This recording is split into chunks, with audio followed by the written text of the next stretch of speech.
Hello mga ka-treats! Gagawa tayo ng mixed veggies with tofu and ground pork.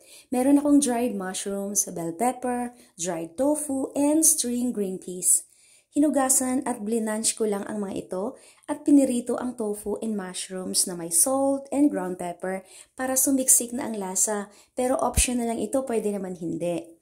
Pagkatapos, hiniwa ko lang lahat at mabilis ang pagluto nito kasi luto na yung tofu and mushrooms. Dinamihan ko ng garlic and onions kaya di mo na kailangan ng mga food enhancer. At ito yung tinimplahan ko na ground pork. Igisa lang at timplahan ng salt and pepper.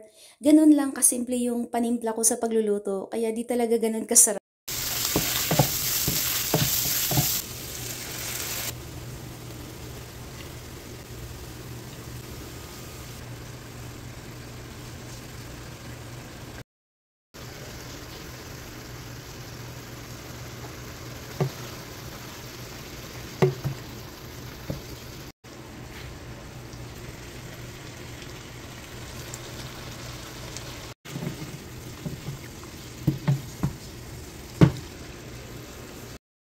Last na itong tofu para di mawala yung lutom niya.